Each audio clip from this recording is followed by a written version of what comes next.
Got it. You're good.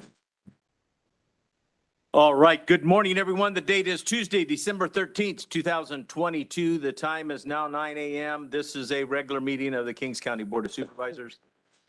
We continue to deal with a health emergency, so today's meeting is being held virtually or in person. So whether you're joining us by way of the WebEx teleconferencing format or by way of the web, we thank you for your participation. Those interested in giving comments during the unscheduled, please use the raise your hand feature online or get the attention of the clerk if you're on the telephonic. And members in the audience that are in person can fill out speakers cards, and they'll be taken in the order they're received by the clerk. Thank you very much for that. Items, every vote today will be verbal or a voice vote so that members of the public can hear how each board member has voted. After we've had a motion and a second and discussed the item, there'll be a roll call by district. So with that, thank you very much. And will the clerk please call the roll to establish quorum? Joe Nevs. Here. Richard Valley. Here. Doug Verboon. Here. Craig Peterson. Here. Richard Fagundes. Here. Let the record show all 5 members present. We have established quorum. We will be able to conduct business. Now, if we can invite Pastor Andrew Cromwell forward from Koinonia Church to deliver the invocation this morning, and then remain standing for the Pledge of Allegiance. Good morning. Good morning, all. You'd bow your heads and let's pray. Father, we pause this morning with just a sense of gratefulness. We take a moment and ask that you would bring peace into our hearts. We come carrying many things today as we come to the end of the year, many activities, stresses, all the busyness, the parties, the gifts that have to be purchased, all the things that have to be done business-wise before the end of the year. If we're not careful, Lord, we end up carrying a lot of things. And so we just pause right now, and we're asking that you would come into each and every heart that's a part of this meeting, that you bring peace, that you bring your wisdom and your grace, that every day we would walk in your strength. And Lord, for this meeting in particular, we're asking for your grace to be upon the board, to be upon the staff of the county, all those that serve in so many different capacities. Lord, would you bless them today? We thank you for a year that once again we have made it through, for your gifts that are so frequent and many. We're just asking, Lord, that you would continue to lead us and guide us. Thank you for the rain that has come. We're asking you for more, Lord, that it would surprise all of those who are watching, because we're not supposed to receive it, but Lord, because of your goodness, we ask for more. For all these things, Lord, today, we put them in your hands, and we pray this in your name. Amen. Amen. Thank you, Andrew. Now join me as we honor America by reciting the Pledge of Allegiance. Ready, begin. I pledge allegiance to the United States and to the republic which it stands, one nation, Under God, indivisible, with liberty and justice for all. Thank you very much. Next item on the agenda is unscheduled appearances. Any person may directly address the board at this time on any item on the agenda or any item within the subject matter jurisdiction of this board. Speakers will be limited to 2 minutes. Does the clerk have a record of anyone that would like to address the board at this time? Yes, the board received a written statement by the Kings County Democratic Central Committee on the Kings County Groundwater Export Ordinance. They received electronic copy, a hard copy, and it will become part of the permanent record. The first person that I have a speaker card for is Rosemary Ron. Good morning. Good morning. Morning, Chairman, Supervisors, Rosemary Ron, Department of Public Health. I just wanted to introduce a new program manager we hired here at the department, David Long. David comes with several years of experience from Fresno County Social Services as an analyst, and he's going to be overseeing our contracts and agenda items and getting us organized. On time, on time contracts, right? That's good to meet you all. Well, good luck. Thank you very much. Thank you. Yeah, welcome. That's all the speaker cards that I have, and it doesn't appear anyone online has their hand raised. Very good. Thank you, Madam Clerk. Last call for those in person. See no one come forward, we'll move on to the next item, which is the reporting out of the closed session held on December 6th. And Diane, do you have a report? There are no reportable actions taken. Good, thank you, Diane. The first action item of the morning is to approve the minutes from the meeting held on December 6th. Chair will entertain a motion. So moved. Second. Moved by Peterson, seconded by Verboen. Discussion. Will the clerk please call the roll?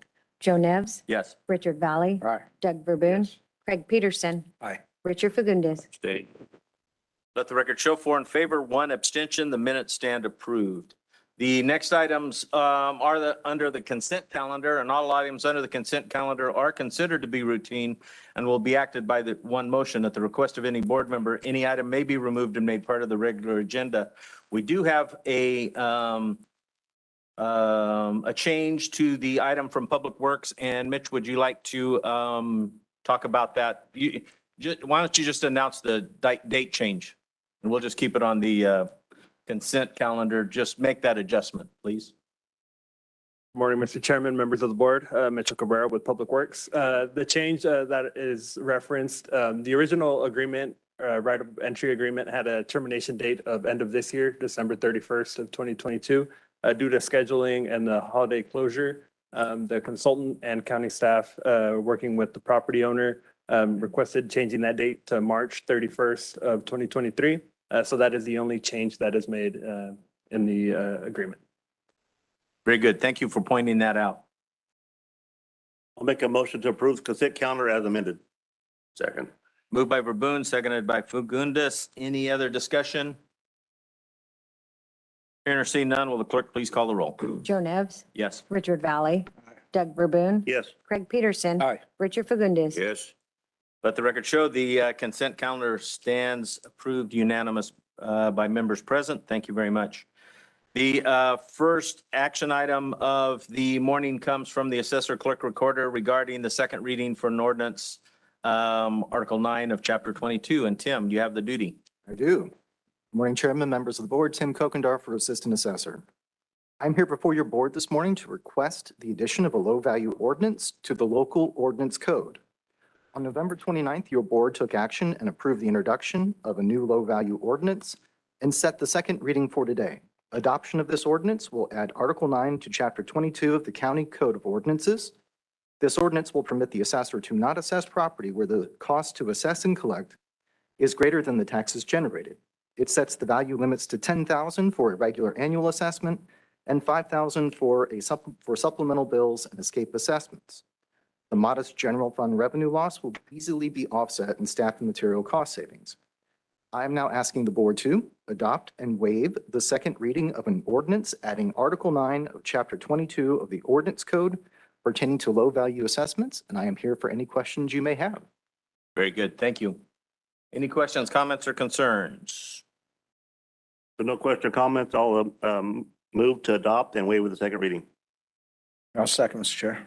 Moved by Verboen, seconded by Valley. Additional questions or comments? Hearing none, will the clerk please call the roll?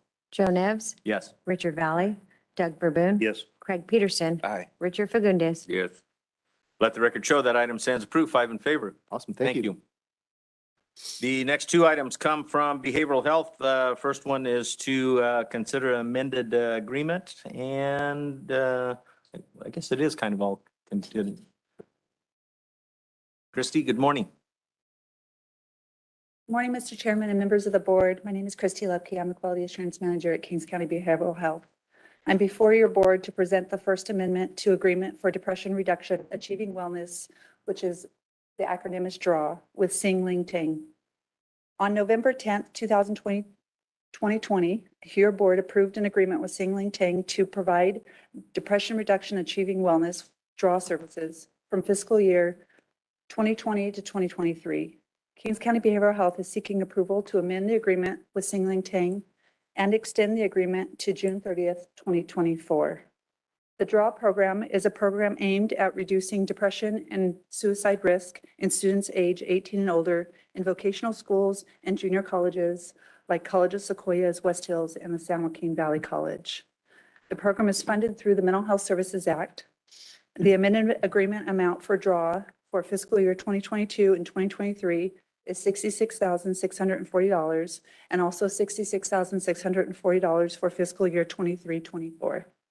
Sufficient revenues and expenditures for this agreement were included in the department's 2022 to 2023 budget, adopted budget in Budget Unit 422200, Mental Health Services Act. The request before your board is to approve the amended agreement with Singling Tang for depression reduction achieving wellness retroactively effective from July 1st, 2022 through June 30th, 2024. Very good. Thank you. Any questions, comments? Moved by Fagundes and with a question from Peterson. Good morning. So just looking back at the contract, I mean, we seem to get these on a regular basis, and just curious, in the past year, the performance of the contractee and so I don't know, we have, going forward, we have 833 hours of commitment and time. I'm just curious how the contract went previously. I don't have that information, but I can get back to your board on it. Okay. I just think it would be helpful, in the future, these contracts, we get these and we're asked to approve them. And, from a performance standpoint, we don't really see, did the contractee fulfill the hours that were required? And one thing I did notice, it's 833 hours, and that, equates exactly to the 66,640. Do we not, how do we, these are pass-through costs, but from the administrative side of monitoring these programs, obviously there's no money that comes out for administrative oversight. So how do you achieve that administrative oversight without any funding? Good morning, Chair, members of the board. To answer your question, Mr. Peterson, this particular contract is funded under the Mental Health Services Act. So there's a report that comes out, the 3-year plan that we use to update. And we have quarterly meetings with this contractor to check in how they're doing. So in this particular case, what had happened was last year sometime, Singling had approached us about requesting a rate increase, which we felt was probably due at the time. But because we were in the midst of the 3-year plan, we didn't want to, we didn't have the ability to shift where we needed to, but her performance has been really good historically. On the contract report, she meets her deliverables. What we noticed was there was a need to serve more in this community. In the outreach to the community colleges, there was a need for more hours needed for people that needed these services. So what Singling had agreed to at the time was actually increasing her hours to fill the full amount that we had in the budget, because with her previous rate, we were able to expand the hours. So she actually increased her services to serve more students for us last year. And what we had discussed was increasing her rate this year, which meant that the budget rate went up a bit. So that's what this amendment is doing, is really performance-based, based on the number of hours that she needed to continue to serve the number of students that she's serving. So that's where that rate increase came up. Okay. I'm just curious, I mean, it talks about serving 50 students, and just, did we serve 50 students? What were the outcomes? It's one of the things that we don't, get a chance to hear about here. And I think, that's our oversight responsibilities, and outcomes are clearly important in, servicing the community. And so. Yeah, we'll take that feedback and make sure that future agenda items address some of the programmatic comings from the previous years, if that would be helpful to the board. I agree. So 50 students is more than the previous contract? It was more than the previous contract, correct? I don't remember how many were on the last one, but I remember that service hours was where we really had the increased need. So then she did increase the hours last time and then kept the same rate. And we were able to serve more students, but then we had talked about negotiating the rate increase for this next time, just to fall in line with what some of our other contracts were, because hers was less than the rate that some of our other providers were requesting. Okay. All right. Thank you. That's all I have, Mr. Chair. Thank you.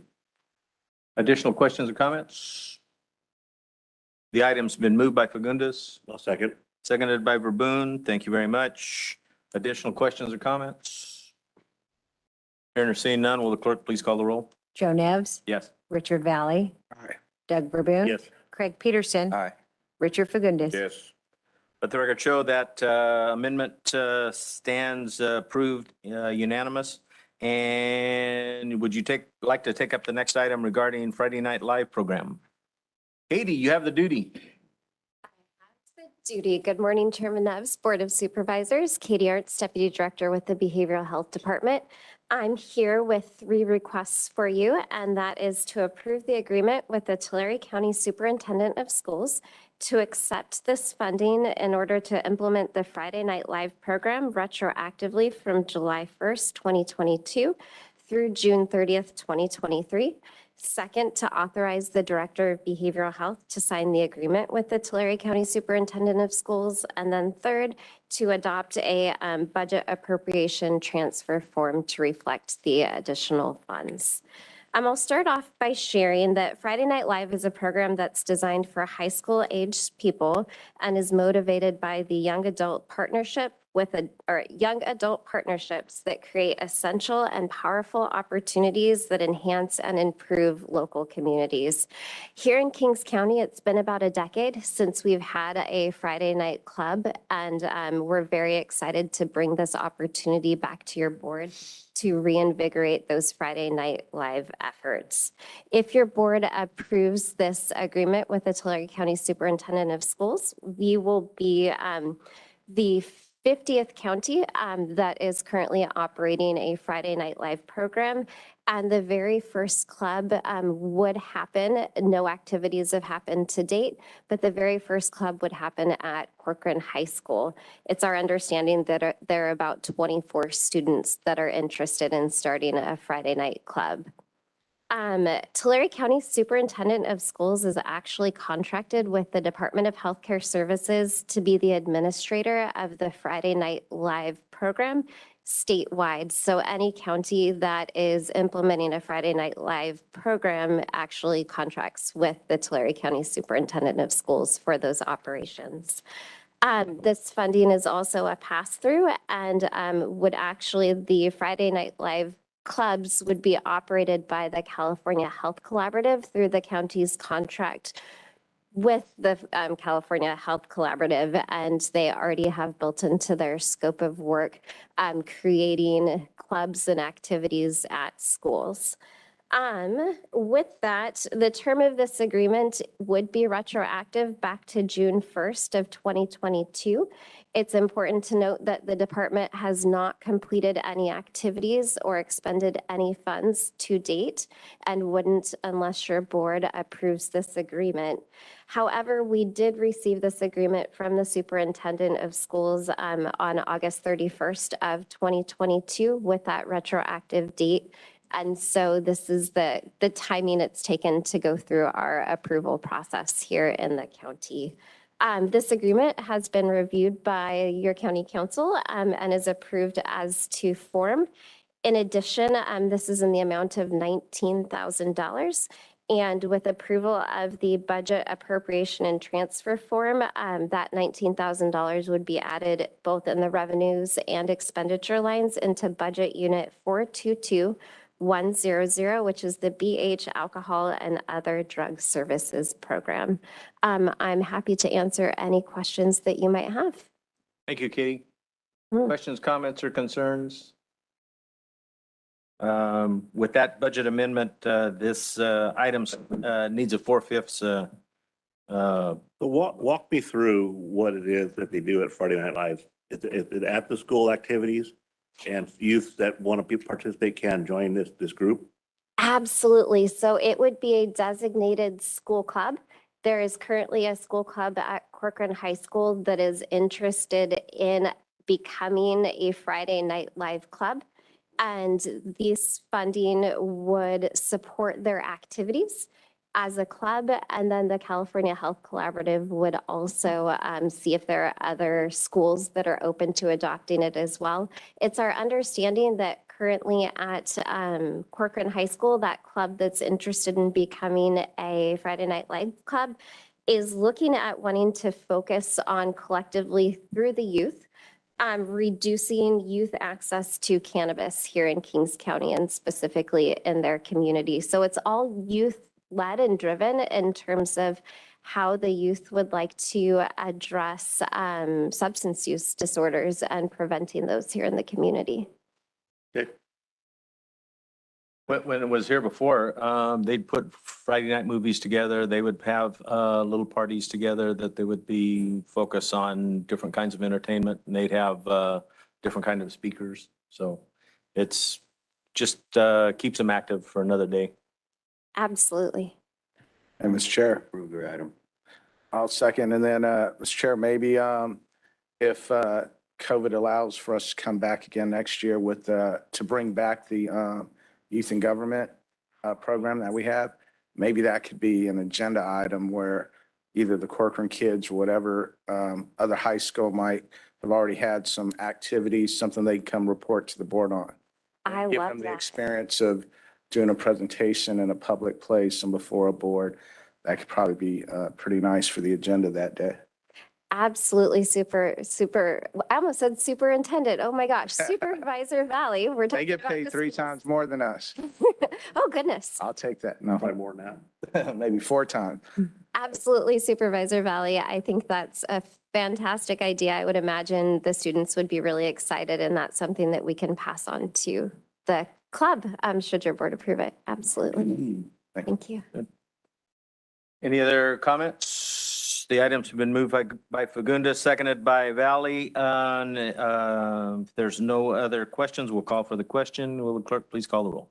Joe Nevs, Yes. Richard Valley. Aye. Doug Verboon. Yes. Craig Peterson. Aye. Richard Fagundes. Yes. Let the record show that item stands approved, 5 in favor. Good luck. Thank you. You.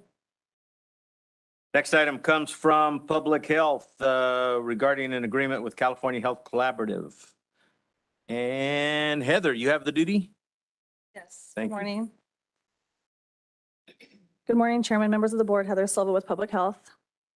This morning, the Public Health Department is seeking your board's authorization to approve an agreement with the California Health Collaborative for COVID-19 preventative services. On July 12, 2022, we brought an agenda to your board requesting an amendment to our agreement with our current vendor, Valley Voices, in which your board recommended we go out to the competitive bid for these services. On September 26, 2022, our department issued a request for proposal for COVID-19 preventative services and sought proposals from qualified vendors to provide COVID-19 preventative and intervention services to Kings County residents. The RFP was sent to vendors registered with the county's purchasing department and 8 community-based organizations that have experience providing these requested services. The Kings County purchasing manager received 2 bids that were then sent to our department for review. The proposals were evaluated by a review panel comprised of 2 Kings County public health employees and 1 Kings County behavioral health employee. After review of both bids, our department was able to secure sufficient funding in order to award both vendors the opportunity to carry out these services into the community.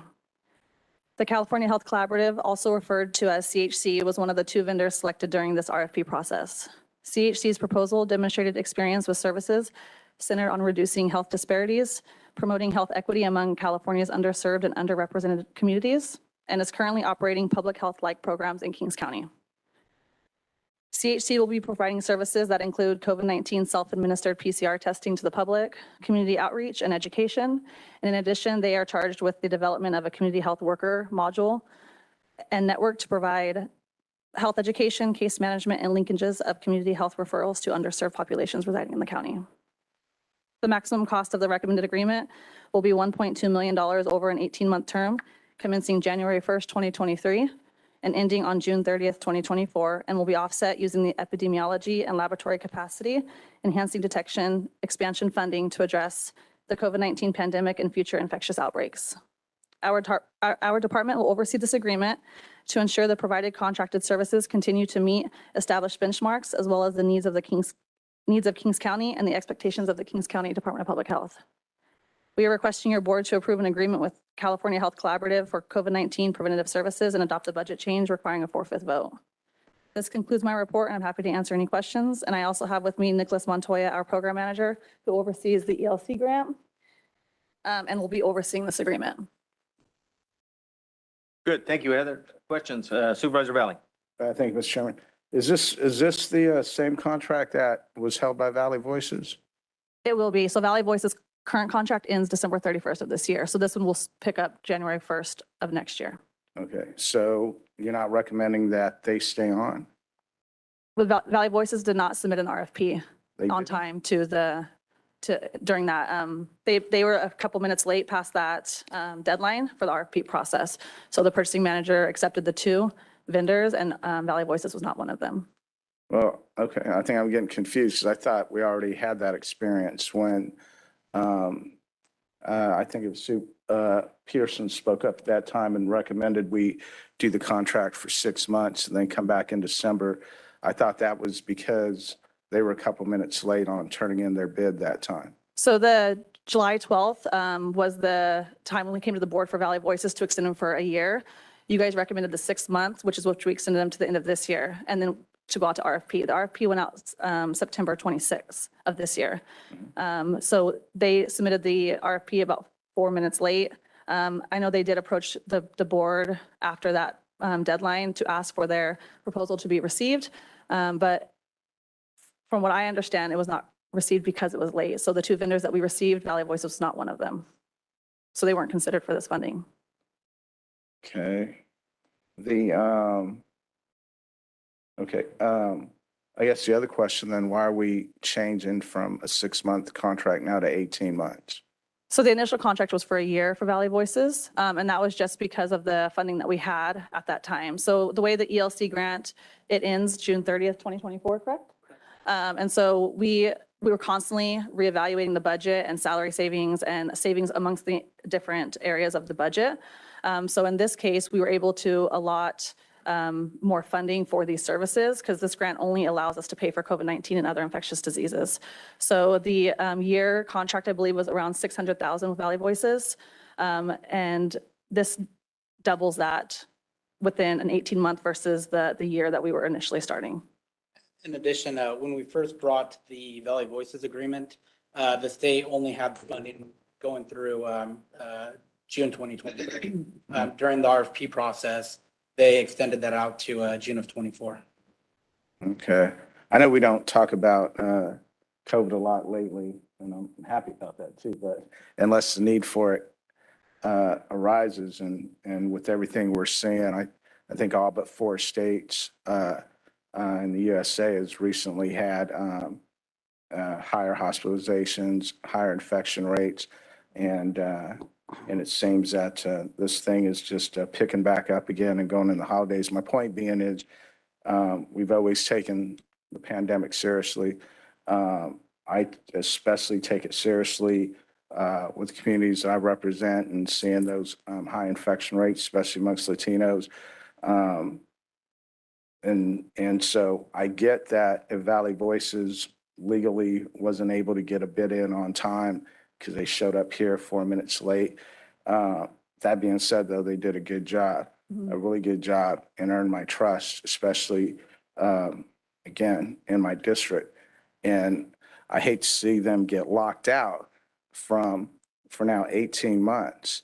And that part right there, I just don't understand where, now we're changing the game here.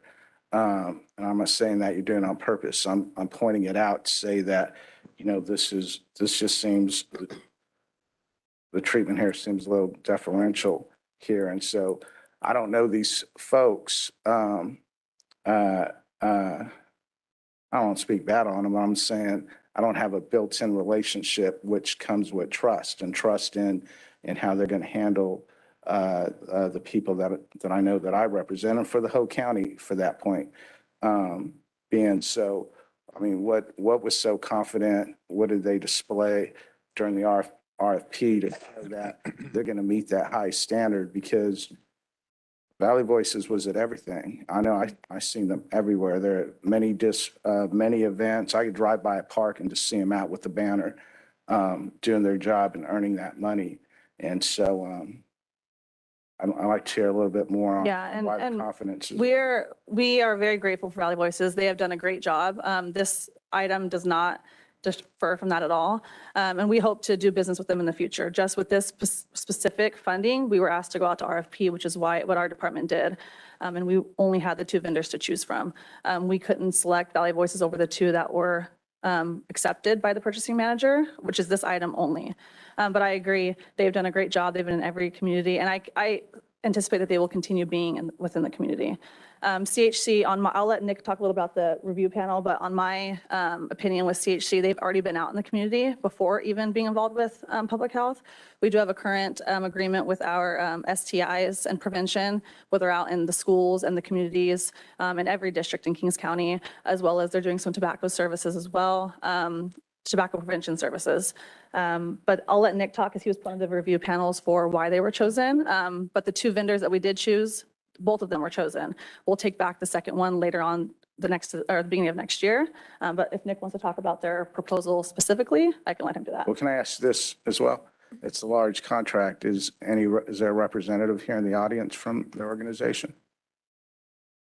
I don't see anybody from CHC here in the audience or online. Nick, do you? It's pretty big, pretty important contract to go for to not even. Jennifer. So we, be here. yes, sorry, we have Jennifer. Right. Then, Mr. Chair, if you wouldn't mind, I'd like to hear from them on if they have Spanish speakers, their experience in the small rural communities, especially amongst the Latino population. Jennifer, can you hear us? Hi, yes, of course. So the CHG has actually been in Kings County and serving the entire county for about 20 years with teen pregnancy prevention, sexual reproductive health, tobacco prevention services. I would say 95% of our staff are Spanish speaking. We have a lot of experience already working with community health workers or promotoras de salud in various counties throughout the Central Valley. But we do have programs in Avenel, unincorporated Kings County as well, Corcoran. We've actually had youth coalitions running in Corcoran for about 15 years now. So yeah, I'm definitely happy to answer any specific questions that you may have. And I apologize, we weren't able to be out there this morning, but I'm here and happy to answer any other questions that you have. Okay, thank you, Jennifer. I guess my question would be, all those other programs sound really good and positive. Thank you for that. What's been your experience then during the pandemic with your organization, and what have you guys been a part of?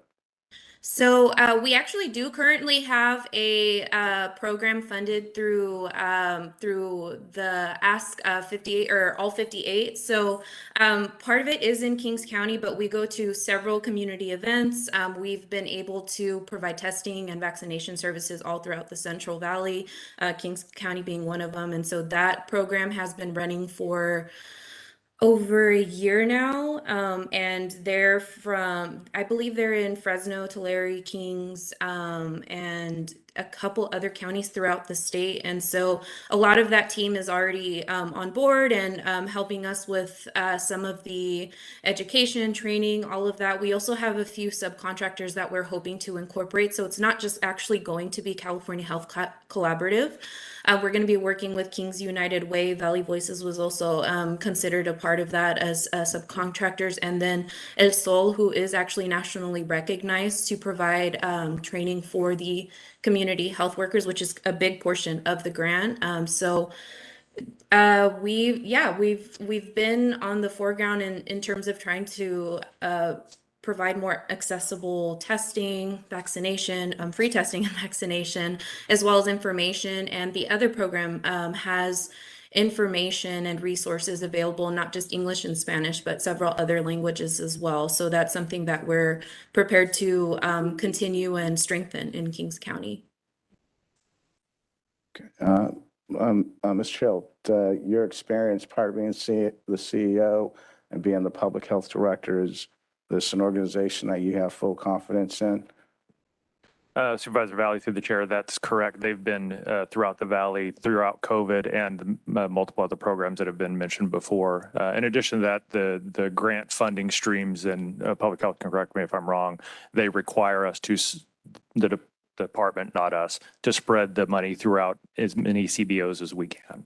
Yes, that's correct. You're comfortable with the 18-month versus a year? As mentioned by Ms. Silva earlier, these contracts are usually driven by the length of funding and the duration of the funding. And as Mr. Montoya mentioned, they do change them regularly throughout the season. Okay. Then I'll just stand by this. The bid process is a bid process, fair. Congratulations on the recommendation. The bar was set high, though, and I'll be watching. Thank you. And I would like to add that there are terms and conditions in the contract that we will be following as we do every other contract to make sure CHC does abide by the benchmarks and the deliverables that are met.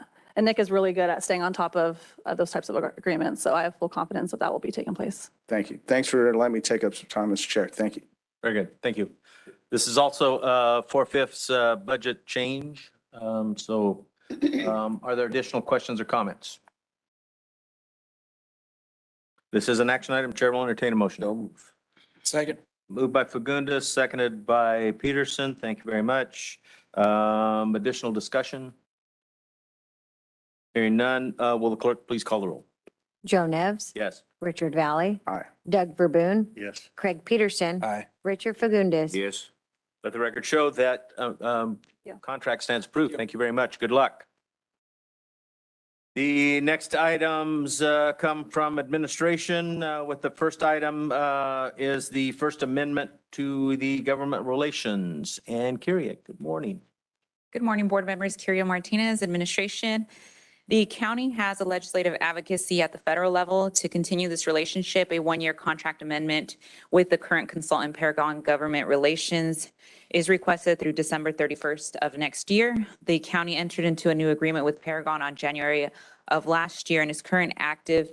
This amendment would extend the contract for an additional year. The firm provides professional federal advocacy on the behalf of Kings County, which includes representation on the county's interests before Congress and federal agencies.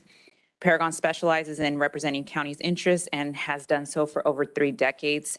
Paragon has worked effectively with Kings County over the years to establish legislative and regulatory priorities, assist with strategic planning and advocacy to advance and protect the county's interests at the federal level. The cost of the agreement for this amount is not to exceed $7,648 monthly. There is no increase to the contract. And at this time, we ask to approve the First Amendment with Paragon Government Relations, Inc. to perform federal legislative advocacy services for Kings County through December 31st, 2023. That concludes my presentation, and I do have Joe Cron from NDC here on our WebEx. Very good. Thank you. Questions, comments, or concerns? Yeah, Mr. Chair, one, I'm glad this is up. With the way elections went, the way things are going to be at the state, we've been very successful at the state level in Sacramento, bringing back millions of dollars to Kings County. And I just don't see that that's going to be the scenario that presents itself over these next 4 years. And I think that our best opportunity is going to be in Washington, D.C. And I know Sue Verboon goes there a lot. Sue Peterson went there a lot. They got an excellent relationship with Paragon. This is a contract that I wonder if the board would have the appetite to actually extend this longer. One, and if Paragon was interested, one, to show the confidence in their lobbying efforts, and two, to make sure that they're settled in for the long run over these next 4 years, where they know we're coming and we're asking for help at the federal level.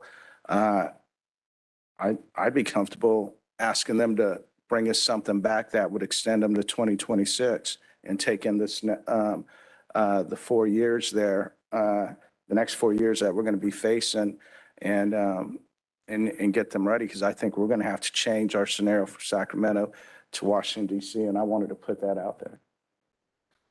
No, I agree as well. I don't know what you could do to change contract at this date and time. I know we worked with Ron Waterman and Associates early on in 2011 when I got on the board, and Joe Cron was assistant at that time to Ron. And, he's picked it up and carried it on further with Paragon Associates.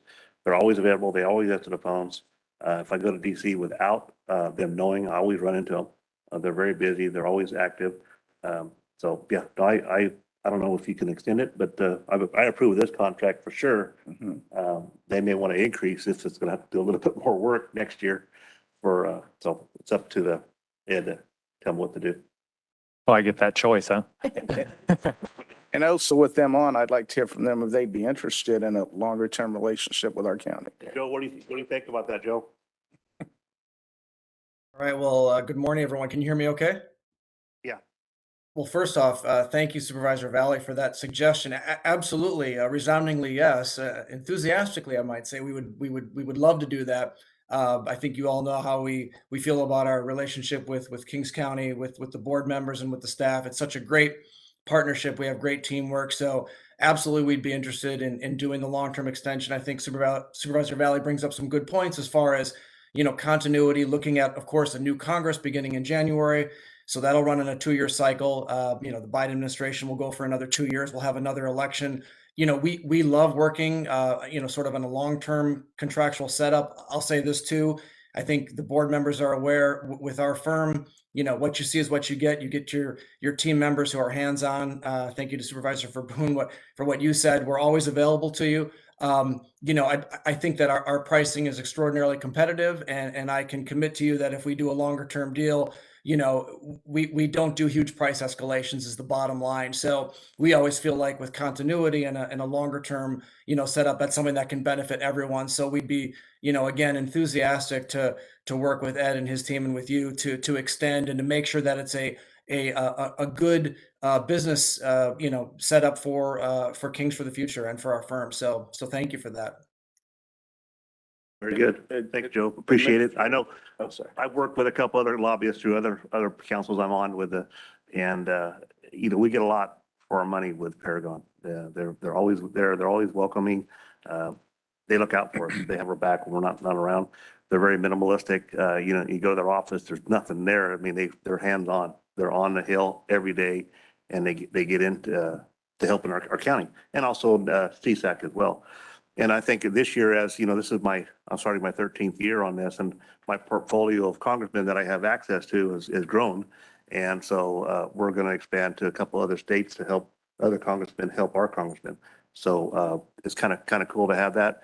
And I'm going to rely on Joe and Hassan and Tom to do that for me and connect us all. When we come back here, we're going to be extremely busy. It's too bad I have to come back a day early for the assessment hearing, because that would be the day that I'd be on the Hill knocking down doors. So with that, I'd like to make a motion to approve this contract with another year extension, if possible. Diane? Want to make sure I understand your motion is to add an additional year to the current year that's already in the. Do a 2 year instead of a 1 year. Okay. So, friendly amendment, would you be open to, if it's easier administratively, to table this contract and have staff come back with the 4-year contract? So we voted in one swoop. Yeah. We can table the contract and bring it back next week with amended terms, if that's what the board votes on and desires. So if we need a nod from the board, it's either 2 or 3 or 4 years. I'm not sure if there would be other terms that would change, for compensation or otherwise that would change to the terms of the agreement, with the extension. So, but if it's just a mere term, like a year, like you're going to extend it for 1 year, I think we could, by verbal agreement here, approve and then execute a written document. We would have to get another signature from Paragon, but we would have verbal approval from both parties, and so that you could approve that with a written document to be executed after this meeting. I don't want them to get too comfortable either. I want them to work. Hey, you've been the DC lead, and I do see it changing. So if the incoming supervisor, Rusty, isn't up for DC, then I'm probably going to be your DC partner. Well, I'm going to set Rusty up like I got set up. So my first trip to DC, we went back to fight up against high-speed rail, and we got there late. We went at the wrong airport. We showed up. We're supposed to have a meeting before the meeting. We didn't have none of that. We walk in, we meet at Congressman Jeff Denham's door. We walk in, we sit down, and they all look at me. I'm like, what are you guys looking at me for? They like to hear from the elected. Hear about what? No one told me nothing what I had to do, but we muddled through it, and we got a lot of traction from that one event. So We'll do the same thing to Rusty. We'll set him up, put him in a room with the Tigers and let's see if he can tame them. Good, because I'll stay on SAC. I'm just saying the deficit they're announcing, I think it's going to be a different strategy. I think it's going to be going to the committees. I think it's going to be all about grant. I know Chris Com could help work on the strategy there, but DC, I think the pressure is going to be on you guys. See, Verben, go get the money, bring it back. Good. Mr. Hale, you have a question or comment? Yeah, thank you, Mr. Chairman. I would just like to echo some of the comments made about Paragon. They've been an amazing partner. They're very receptive and responsive to any requests that we make. That being said, if we're going to consider anything longer than a 2-year friendly amendment, if that's what we call it here today, I suggest we bring it at a later date because we owe them the opportunity to negotiate some fees if it's going to be a longer term contract. Yeah, I don't see, I mean, things are changing and, to lock them in at this price might be offending to them. It might be fine to them. I think, give them time. So if we want to table this, if you're okay with that, Joe? You'll still meet up with us when February we show up? That would be fine. Sure, whatever. We're flexible, and again, just appreciate the direction this conversation's going. We'd love to lock in long term. So happy to work with you, and I'm sure we can come up with again an agreement that's looks good to all parties. So yeah, happy to work with you. Okay, thank you. I'll make a motion to table this until. Okay, go ahead. Okay. Thank you, Mr. Chairman. Supervisor Peterson here. Hey, Joe. Good to see you. Good to see Hey, you, I Supervisor. just want to say thank you. It's been 8 years of service and enjoyed the relationship. I should speak up to this because, my first trip to DC was in 1988 and I've been there regularly for, all throughout the years, not on, with this board, but, serving in agricultural, opportunities. And, you see all kinds of deliveries, you see all kinds of, different levels of professionalism. And I can remember I walked into a congressman's office one time. He was actually our congressman. And, it was my first trip to DC and he put his feet up on the desk, lit a cigar and blew smoke on me. And so I've experienced, the best and the worst. And I just want to say thank you. With Paragon, egos are checked at the door. It's a relationship that fits this county. We're fortunate it also fits the state. So we get a lot of, I think, bonus from that relationship as well. When we go to CSAC, we're able to meet with, Paragon and get updates there. This has been a wonderful relationship and they can open any door. And, I think that's all you can ask for is to open that door, and the relationships that, are behind those doors are sometimes hard to develop, and their long-term experience is really valuable. And when we look at the challenges we went through with COVID, the doors have been closed for, the last 2 years, and being able to with their connections, be able to get through those doors and in whatever fashion possible is an art in itself. And just want to thank you for, my 8 years going back, and your hospitality and making sure that we got the meetings we needed, and really appreciate the relationship. So thank you. Thank you, Supervisor Peterson. If I may, and on behalf of the Paragon team, you'll be greatly missed. We really appreciate all your teamwork and your accessibility over the years. It's been a real pleasure working with you. You'll be missed. Thank you. That's a good looking guy. Yeah. Well, and I don't know who's going to be Rusty or Supervisor Valley, but somebody needs to offset some of the stuff that comes out of the guy that sits to my left's mouth. So Let Hey, Joe's been there. I've been yelled at by several congressmen. And one time we went to Nunes' office and they escorted Joe out. Said, "No, you don't belong in here," and walked him outside. So it worked both ways. That was a guilt by association. I think it's because I knew you, Supervisor. So what can we do? I table it. You can come back in a later date. I think you can give the board direction to bring it back at a later date for a longer term. Okay, I'll make a motion to table this at this time and come back at a later date. And Ed, Bill, you have a comment? Yes, thank you, Mr. Chairman. I just want to point out that that will mean we will be bringing back a retroactive contract. yeah, but I don't think Supervisor Peterson will be here. Right? Yeah, I might not be in the chair unless you bring it back next week. Hey, Michelle, I know you guys are wrapping up to go on Christmas break, so maybe the second weekend, the second meeting in January, we can fire this up. Yeah, as long as they agree to the terms. I see him shaking his head, yes, but we still haven't slid the terms across the table yet, but I don't think it'd be an issue. Well, we'll work it out. We'll work it out, definitely. That sounds great. Thank you, Joe. Do you need a second, Mr. Chair? Do we need a second, Diane, or we just move to table and let it If go? it moved to table and we've received the direction. Okay, so, yeah. With that, that item stands tabled and will return at a later date.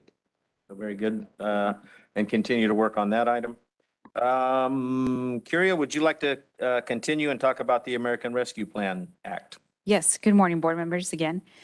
The board authorized $6 million in funding for the small business support in Kings County. The allocation is a portion of more than $29.7 million of the American Rescue Plan Act funding the county received to assist with response to and recovery from COVID-19 public health emergency. On August 3rd, 2021, the board approved an allocation of $500,000 for small business assistance in the form of a grant program. On June of this year, the Job Training Office brought a study session on the proposed program to receive feedback from the board on the original allocation of the $500,000. At that time, your board voted to increase allocation from $500,000 to $6 million. In August of this year, after the board meeting, notification of the Small Business Assistance Program was announced pursuant to the final ARPA rules issued by the U.S. Department of Treasury. The county developed a notice of funding availability, and the program began accepting applications online only through the county website. The application is 12 questions and asks for 5 uploads. The award was for up to $25,000 per household. Criteria included: they must maintain a current and valid business license and/or appropriate operating permits with correct zoning for those in the unincorporated areas, and/or seller permits at the time of submission. They must be based and operate in Kings County. Must be a business that has been in operation prior to March 15th of 2020. Must have 100 or fewer full-time employees, and must have suffered reduction in revenue attributed to COVID-19. And that is taking the ordinary business income and the operating profit loss. So basically their gross revenue minus their gross expense. The award is up to $25,000, and the award will only be for the amount that they lost, no more than the overall gross receipts. Ineligible applicants are businesses with more than 100 employees, government agencies, special districts, nonprofit businesses, businesses that have received additional small business relief funds, business in the cannabis industry, and those not operating in Kings County. Documents required are the 2019 tax returns. We use those as the base. 2020 or 2021 tax returns, a W-9, and again, the operating business license or the correct permits with correct zoning for those in the unincorporated areas. Program funding has been allocated per capita to each incorporated city and unincorporated areas of Kings County. Avenal was at $540,000, Corcoran $840,000, Hanford $2.2 million, and Lemoore was $1,020,000. The unincorporated at $1,320,000 with a total of $6 million available. As of December 7th, last week, the county has received and reviewed all applications to date in the amount of 398. The county can still receive applications. The county has approved 118 applications, disqualified 237 because criteria was not met. Out of those 118 approved, 100 have received their award, and 18 are pending to receive funds. When I state that they are disqualified, this means that they're just missing documents. It doesn't mean that they aren't eligible. Some of those who are missing documents, they have the opportunity to submit the documents. So we anticipate the approval numbers to change slightly. The county has allocated fundings per city with the following amounts. So the city of Avenal, the allocation was $540,000. And they've allocated $9,674. So they still have $530,326 available. City of Corcoran's allocation was $840,000 with 210,000 already allocated, with the remaining of 629,000 available for funding. City of Hanford allocation was 2.2 million, with 794,000 still available for funding. City of Lemore's allocation was 1,020,000 with 281,000 allocated, so they still have remaining 738,000. And the unincorporated, we allocated 1,320,000 and only 143,000 have been allocated. So there's approximately 1.1 million left in the unincorporated. Funding for this program resides within the ARPA budget unit. To date, staff has distributed approximately $2.1 million. The program has a remaining balance of $3.8 million. To date, all applications again have been reviewed, and I would like to thank all our staff and administration for helping with this program. Everyone in the office had a role, and if one didn't get their role done, then the process wouldn't keep going. So I would like to thank all the team that's here present today for all the time they took to dedicate to this program and show their appreciation, because again, it was another duty that they had to do that was outside their normal duties. So I just appreciate all the time that they took. We are happy with the process we have made, and we have reached to a point where, again, we've reviewed everything, and we believe the purpose of the program is no longer being met, and staff is recommending to the program to be discontinued effective 12/31 of this year, allowing us to finish the applications we have already received.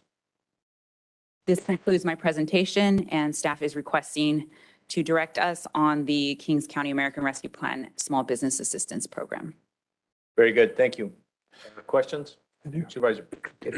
So if I recall correctly, we had to have these funds expended by 24. Correct. Is that right? Allocated by 2024, spent by 2026. Okay, correct. And so what's left on the table from this program, just the total? Approximately 3 million. So we've expended half of it back to the communities that. Yeah, we anticipate maybe using, right now we have the 2 million, but we anticipate maybe with those applications, we might spend all the way to the 3 million. That's just kind of a buffer. Okay, and then no more applications are coming in, people, because we've had it open since July 1st or August 1st? Since September 1st. September 1st? I think we're receiving probably one every 2 weeks. And I know that the rules are a little more stricter now than the CARES Act, because you have to live in the county and file your taxes in the county, which has kind of kicked some of the people that applied last time out, because it is King County money for King County residents. So that kind of eliminated part of the people out. So yeah, I understand. So yeah, I think the original rule was, or talked about, was give them an opportunity to apply for it, and then they stop applying for it, we'll put the money back into the pot and use it for something else. Okay, that's all I got. Thank you. Supervisor Valley? Yeah, thank you, Mr. Chair. Unfortunately, we're not getting the whole picture here. Publicly, we're not being told the whole picture here. This thing has been, the intentions were beautiful. We did this in 2020 very successfully. This time around, this thing's a cluster. And and we know it. We know there was issues. And I do appreciate staff and the work you guys done trying to fix it. But when you look at these numbers, it's not fair. City of Hanford, they got theirs. They got out of their 2.2 million, 1.4 million, and that number is going to climb. Even the city of Lemoore got left out. City of Lemoore, out of their, they're just over their 1 million. They have 800,000 left on the table. This program didn't even reach Lemoore because it wasn't done right.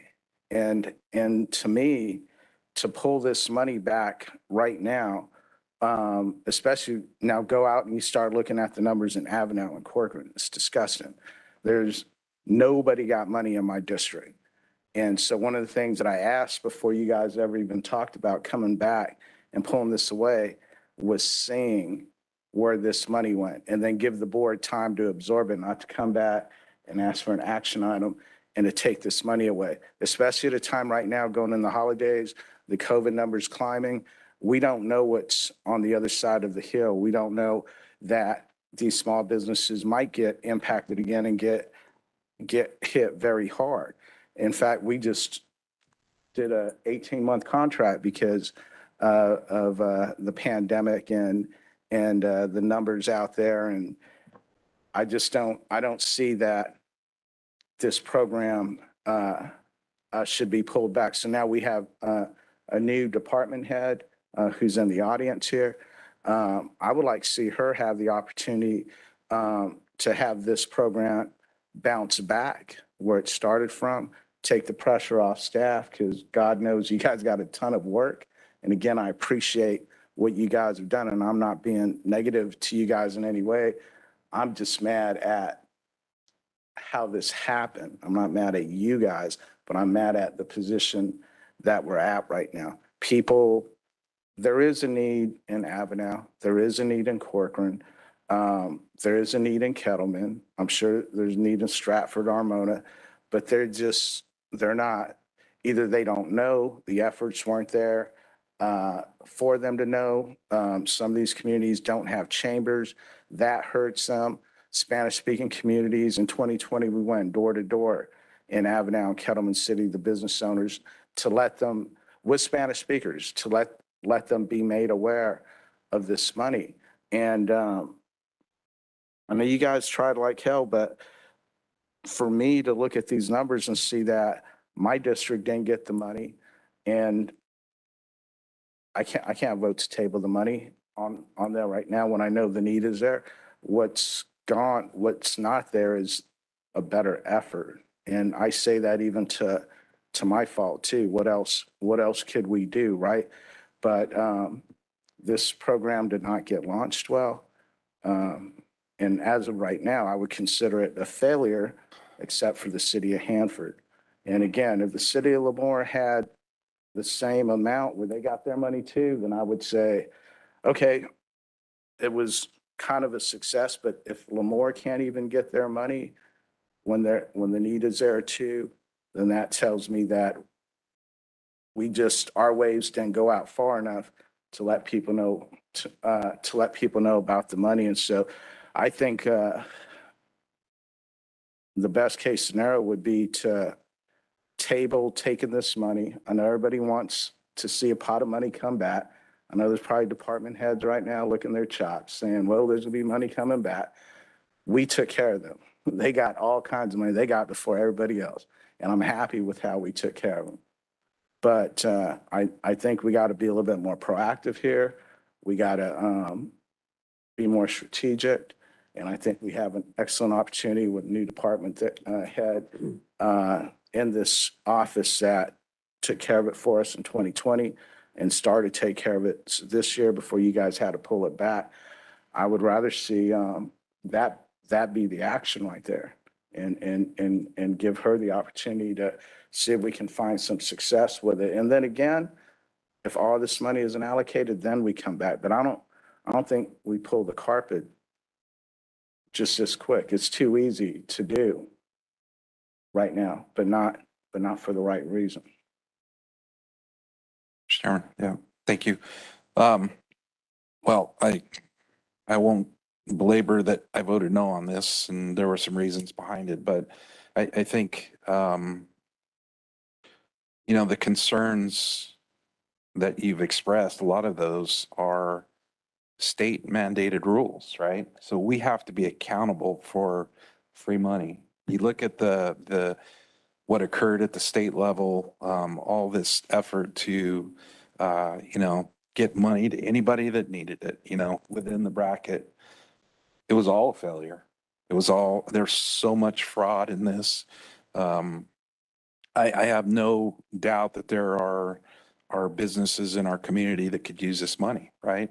And I'm sure there's some that have applied, but unfortunately, the confine of the rules that are, laid in stone to us, we have to be accountable. If we provide funding and through the accounting process that we did it illegally or not to the letter of the law, then Kings County's on the hook. And I think that's where the problem lies, is that the first attempt at this, probably some folks got money that shouldn't have. And, that falls on the previous director of the department. One, I think there was a lot of influence that said, get this money out, and I get it, right? During COVID, I wanted to see us, provide as much help as we could, but still there are rules and laws, and this money has confines of how it can be delivered. And thank God that, our staff stepped in and started righting the ship, because, people that weren't legally, a receptacle of this money, we're going to get some money. And then the eggs on Kings County's face. So, I would say, if you want to pull I think the money should be pulled back. I think it should be put back in the accounts. And I think it should be held, if you want to hold it there and look at a different way to deliver this money. I know that'll be during Rusty's term. But, maybe market for something, but it does have to be allocated by 2024. And so you've got some time here to kind of redefine, how you deliver this money, but, it has to be in a legally deliverable way. Otherwise, the county's on the hook for it. And so, with that, this is my comments. I agree with you, Soup, on the fraud, and obviously it's not perfect. You look around the country, I mean, FBI put a lot of people behind bars over people who just sat there 24 hours a day and punched up fake companies and LLCs and got a lot of money. That being said, I think Soup Verboon, when we launched this, indicated because the holidays, February 1 would be a better deadline. And so I would still be fine with that. But two, I think there's a difference between righting the ship, and thank you guys for doing that, and the staff. But there's a difference between righting the ship and continuing to promote access to these funds, promoting the awareness of this program for small businesses. And I can't see that you guys did that because, one, you don't have the time to do that, and that was not your job to do that. And so again, no fault to you. And so all that I would ask, if at least the opportunity to, if we keep it, don't change anything, keep it till February 1. But I got to have the opportunity to go back to my district and go lay these numbers out to Corcoran City Council, to Avenel City Council, to make the phone calls today to say, hey, look, Avenel, you had $540,000. Only $9,674 came to small business owners. Hey, we got to do something. Go to Corcoran. Hey, Corcoran, you had $840,000 allocated and only $210,000 went out. As leaders, we got work to do, and I need that opportunity to be able to go back and report that. And then by February 1, if those applications aren't in, then it is what it is. But that's the program we put out. And then let's come back and have that conversation that you guys want to have today. If I would ask the board to do that in fairness and let us go do our jobs as leaders and try and get some of this money to the people that only deserve it. And thank you again, because you guys caught a lot, but we know there's a bigger picture here, and there's no need to talk about it too much right now, but it's just not something that I think we could be happy with. We could do better than this. We're Kings County. We've done better with it, and we just haven't met the standard that we set this time. So Kerry, can I ask you, what's the purpose of pulling it back a month earlier than what we had previously said? The most recent application that we received have been fraudulent, and so we are no longer receiving the excess amount of applications as we did when it first launched in September. So we believe that the longer you continue the program open, we are going to come across these applications where these outside entities are trying to submit some fraudulent applications. Do you see a problem with us going back to our chambers and doing a little bit of outreach over the holidays to see if we get a little bit more people applying that? No. Okay. I think we just leave it as is. I know that I work with quite a few people in the Lemoore area and try to get them to apply. And the rules that are with this one versus CARES Act are a little bit different, a little more stricter. And people aren't doing as well as they should, but it's not because of COVID. It is because of COVID, but not directly attached to them. It's the supply chain slowdown. It's the increase in cost of lettuce. I think I was told last night a box of lettuce used to cost $30. Now it's $200. You imagine that, you'd pay $2 for a taco. It doesn't seem like a lot of lettuces on that taco, but when you're paying $200 more for a box, it doesn't go as far.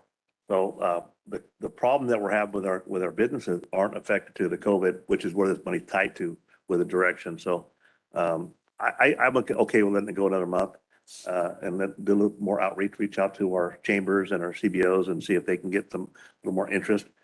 And I don't know how much staff you have. 5 people on staff working on it now. 6 people. 6, 7, including myself. Would it be a problem just to let it sit there? I mean, if we don't address get a few letters in and then attack it at one time and not have someone sit there and wait for it? Yes, and there's definitely a lot of work that, because we have sent out those disqualification letters, now we're going to get the influx of all those documentations of trying to, correct the disqualification notification. Okay. Yeah, I just think the rules are so much different than the CARES Act. It's what we expected, we didn't get in return. So I'm okay to finish out the term till February 1st and, do a little bit more outreach with our local supporters. Me as well. Thank you.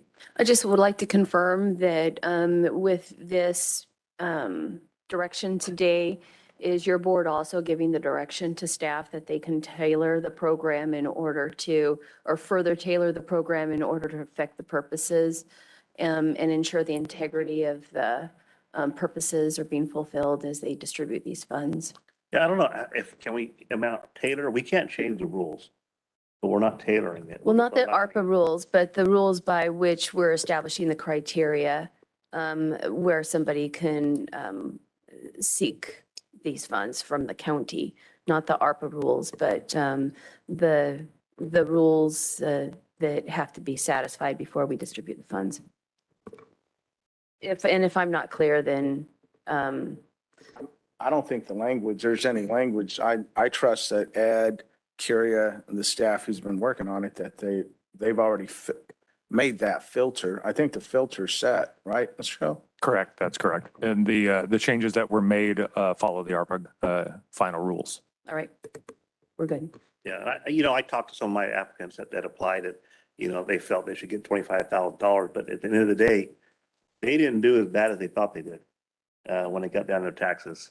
I know one applicant was building a new house, and I'm like, okay, you're not doing too bad. So I understand that things are different today, but it's not tied to the language of which the money comes from. So it makes it a little difficult because we all want to help people, but we have boundaries and guidelines we have to follow. So I don't have a problem waiting until the February 1st.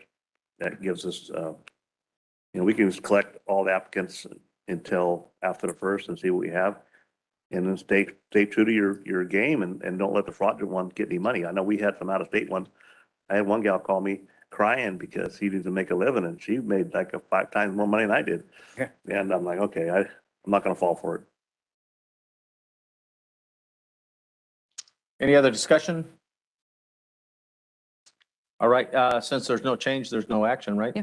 You're not going to change, there's no change so without absent any changes. Well, if it fails, it's all Craig's fault.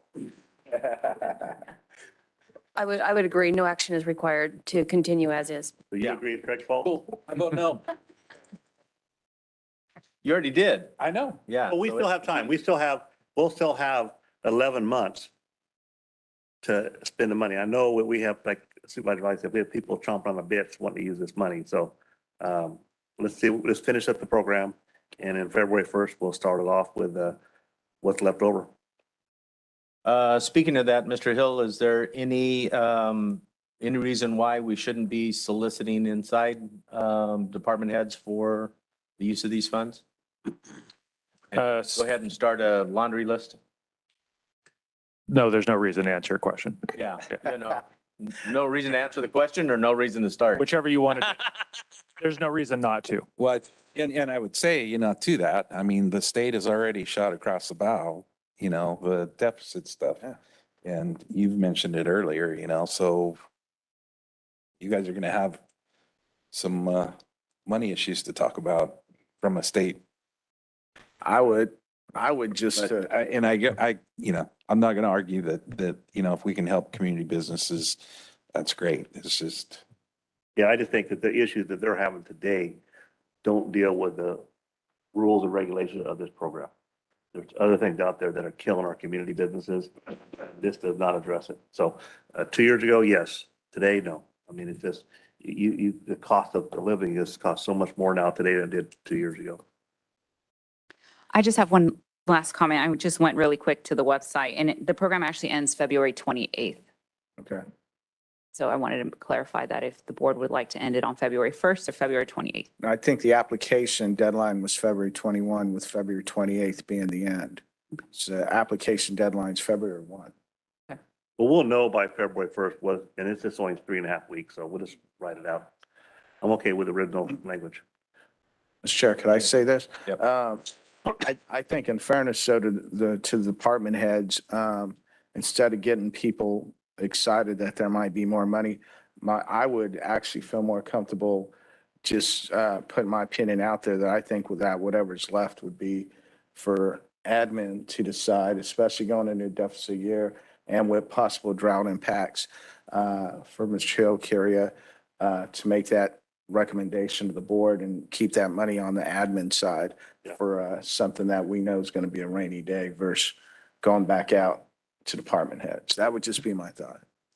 Thank you, Supervisor Valley. You've all mentioned or heard me mention that ARPA is usable for drought relief. So that is high on one of our priorities in admin. Good. Any other discussion? Here, seeing none, that concludes the business of today. Thank you very much. We'll move now to board member announcements or reports. Board members on their own initiative can make brief reports on their own activity. Supervisor Peterson. I'm good, sir. Thank you. Very good. I'm good as well, thanks. Very good. Yes, Michelle, I'll be brief. I just want to, just for county record, for lack of better words, adjourn my report in memory of Mr. Felix Delgadillo. He happened to be my uncle. He is a longtime welder in Kings County. A lot of dairymen know him from the work that he's done with them over the years, the relationships that he had. Last night was his memorial here in Hanford. Yeah, Felix Delgadillo. Oh, they just held a memorial. Yeah, he passed away. He's young. Yeah. So that was last night. But it was good to see a lot of the folks from the dairy community come out, pay their respects. He was very opinionated. He actually came here a couple of times to the podium. When he wasn't happy about something, he let us know. I think one time he even ran as a write-in candidate at the end because and I think your district, right? No, against he was one of Soup Fagundes' constituents. I think he lived out on. Your relatives. He's my uncle.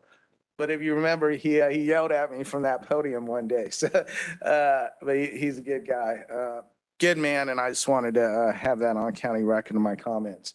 And job well done. And Mr. Delgadillo. Thank you, Mr. Chairman.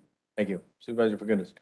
How much this week been fighting sore throat, cold, and I've been laying low. Being the telephone's been gone. Yeah.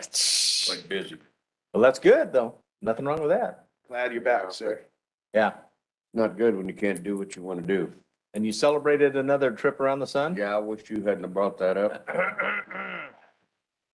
You going backwards now? I see the card signed. Thank you, everybody, but I appreciate your acknowledgement, but it didn't help. It didn't help? Well, you're still here. For me, the first five meeting held on December 6th, we received a revised revenue projections based on the passage of the ban of flavored tobacco. So we'll continue to, and we set up a fiscal committee to be able to make those possible adjustments in future decisions regarding funding. Spotlight on service was on the CARES, the Early Childhood Education Program, and the Family Resource Centers in Hanford and Lemoore. And so I want to certainly thank them for everything. Rusty Robinson, I want to thank him for attending the Calviva Public Policy Committee meeting in Fresno. We heard reports on the health education, health equity, medical management scores, some of the HEDIS information, as well as updates on the audits and appeals and grievances, as well as updates on the project to try to increase breast cancer and cervical cancer screenings in the Hmong community.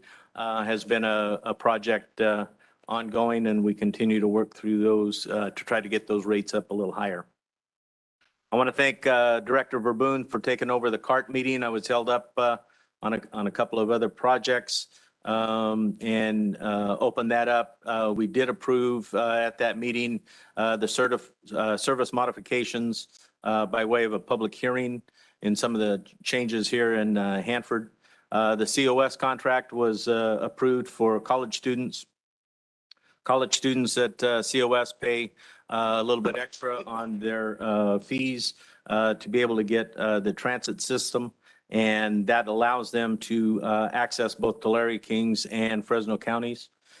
We also approved a transit center custodian / maintenance worker with the changes the governor made in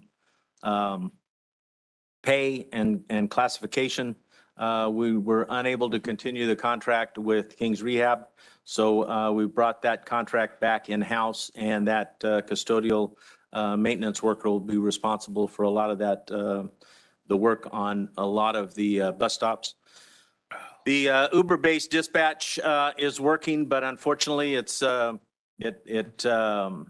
stays fixed on calls for service, and it doesn't take into consideration the entire route. So we'll either have to see if we can't change the algorithm a little bit or kind of figure out, because it continues to dispatch the bus to the closest rider. And regardless of the time received, even if there was a request for service a little farther out of the operating range. So we'll continue to work on that and either try to change it up a little bit or look for another software program that'll handle the dispatching. The special KCAG meeting was also, we approved the local transportation claims. We had a lengthy discussion on the California Inland Port Grant application that was brought up even in a couple of different venues as well. But that grant application was approved to move forward, but that project has some faults to it, so we'll see how that goes. We did formally request an audit extension for the Transportation Development Act funds budgets. This is not the first time, and it's not uncommon. And those audits, instead of being done calendar year, will be extended to March, which we have usually always had to do that.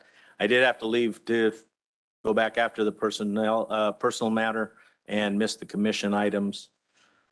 Special meeting in South Fork Kings was held. We interviewed general managers, no reportable action out on that. Special thanks to the health department who passed out laptops. I think Stratford students as well as Corcoran students got laptops yesterday. Part of the COVID, I think, and some of the other outreach. Yeah, so worked out very well. Certainly want to thank you. I was held up at the groundwater sustainability interview, so I wasn't able to attend that, but certainly want to thank staff for distributing those, and it's a great time. 11 days to Christmas too, so thank you for that. There's a lot of laptops. Mr. Chair, Yeah. So one thing I should report out on is the fact that I was on an online call with RCRC. We had a unanimous vote to accept us onto their Rural County Rural Caucus. Very welcoming. It's a lot of work, but I'm going to blame Supervisor Peterson if it fails on us. And then also Diane Badashi and Supervisor-elect Robinson, we went out to Avondale for a city-county coordinating meeting, and Avondale did a great job with that. Supervisor Valley was there as well. They had a different format. They had about 3 presentations from the San Joaquin Valley Air Pollution Control District, health, and they had the guy from the refuge place talk about the landfill. And each one made about a 5-minute presentation, which is kind of good, and got to get to know everybody, and that was very well receptive. So thank you. Very good. Any other additions? Mr. Hill, you want to talk about board correspondence, upcoming events, and information on future agenda items? Yes, thank you, Mr. Chairman. For board correspondence, other than the letter that the clerk announced this morning, your board received no other correspondence. For upcoming events, the Livermore Naval Air Station Search and Rescue Unit will be doing its Santa's flyover on the morning of Friday, December 16th, to spread the laughter and excitement to children around the Central Valley. The MH-60S helicopter would take off and fly over 26 schools in the Central Valley, where Santa will wave to all children below from the helicopter. Kings County Department, December 16th. 16th, December 16th. Friday. Our child support. Not Elvis. Yes, sir. Are you in the helicopter with him, sir? I don't fly. Is there a schedule? Wait a minute here. I don't have it at my Schedule with a time limit? Do you think you can? I'll look for one and get it to you. Okay. Kings County Department of Child Support Services is having their annual slipper sock drive for senior citizens. Donations of any slipper sock with skid-proof bottom, one size fits all, can be dropped off at various locations, including Child Support Services located at 317 West 7th Street, Suite 201 in Hanford. The deadline for donations is Friday at December 16th.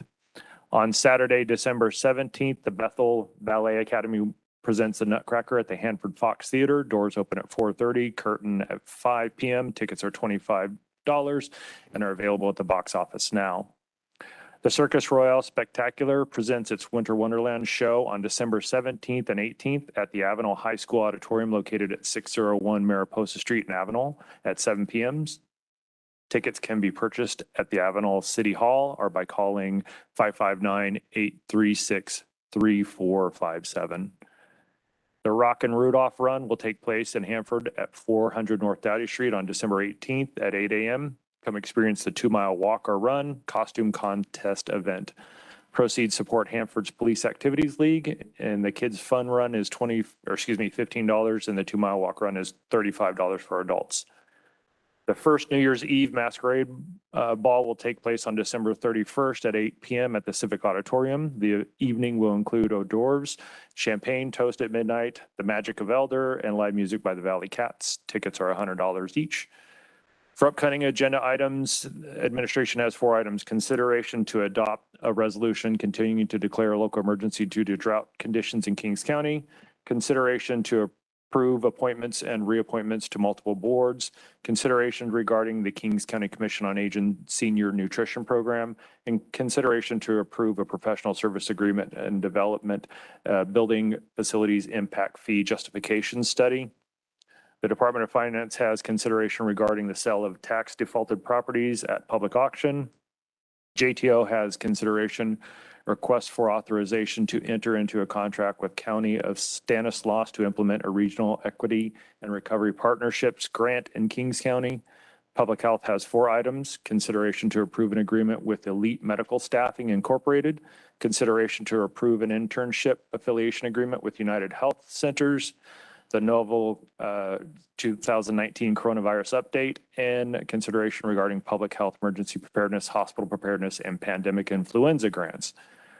Public Works has 3 items. Consideration regarding the summary vacation of a portion of an 18-foot easement, consideration regarding Central Services project, reject bids, and consideration regarding in lieu parcel map 21-01.